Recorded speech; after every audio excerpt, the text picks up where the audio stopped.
زي ما اتفقنا الدي واي هتساوي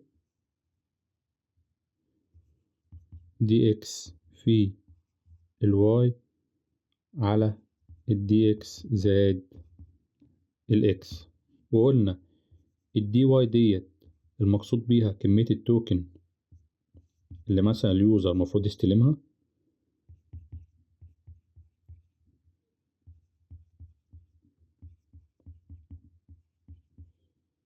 مقابل ان هو عمل سواب. والدي اكس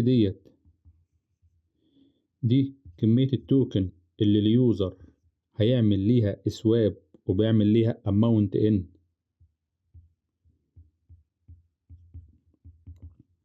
في الليكويديتي بول. والواي اللي هو التوكن اللي موجود في البول، اللي هو الريزيرفد 1 مثلا او الريزيرفد 0، ريزيرفد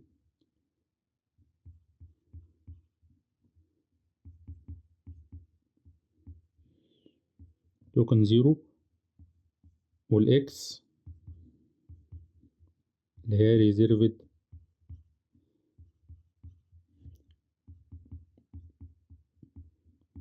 توكن 1، اللي هي التوكنات اللي موجودة في البول. اي ليكويديتي بول بيبقى عبارة عن 2 توكن، وليكن هنا البول فيه اثيريوم ويو اس دي سي. ده كده بنقول عليه ليكويديتي بول.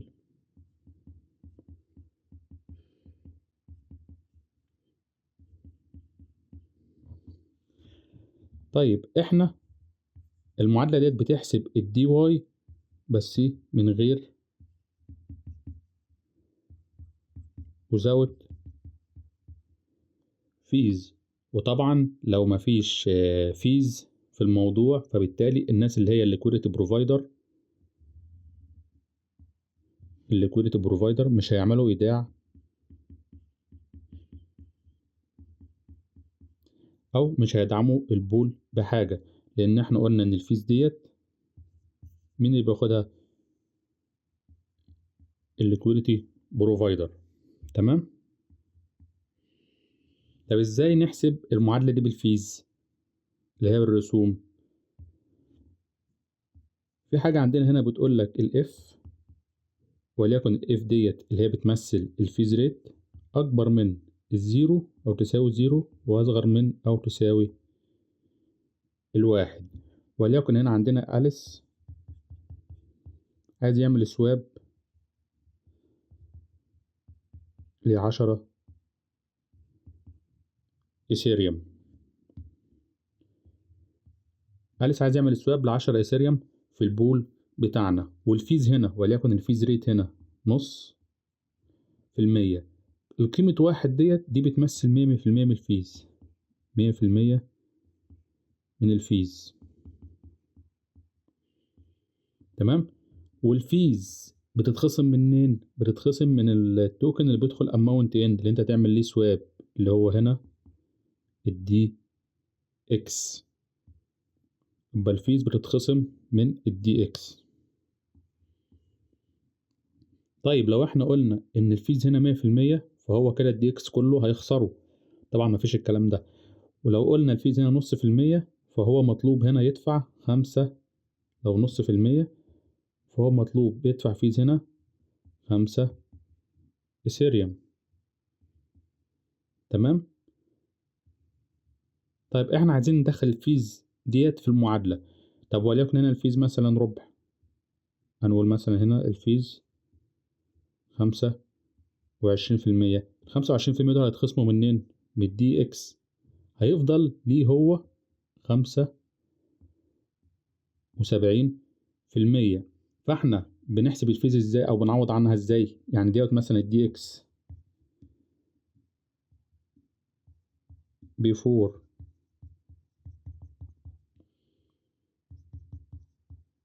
بفريز قبل ما تخصم منها الفيز،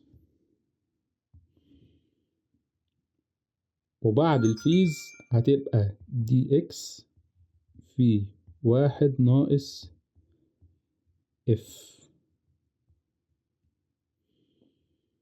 هنا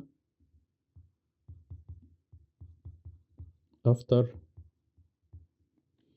fees.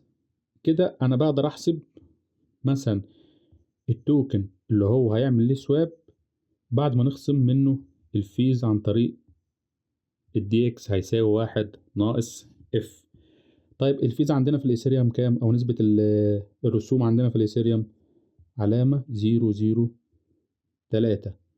طيب هو وليكن هيعمل سواب ل10 ايثيريوم، تمام. ايه اللي هيتخصم منهم فيز وايه اللي هيدخل منه في البول؟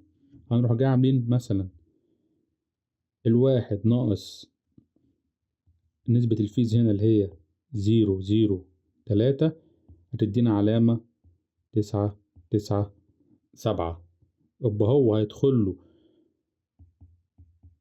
في 10 ايثيريوم، في ال10 ايثيريوم الخاصين بيه.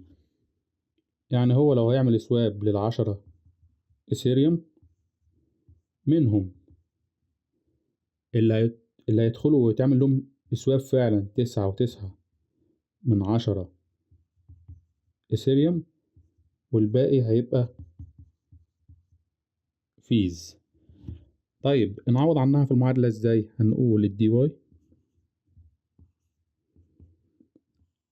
هيساوي بدل الدي اكس هنخليها دي اكس في 1 ناقص اف في واي، وبدل الدي اكس تحت تبقى الدي اكس في 1 ناقص اف زائد دي اكس. وليكن هنا مثلا عندنا الاكس بيساوي 100 عملة ايثيريوم،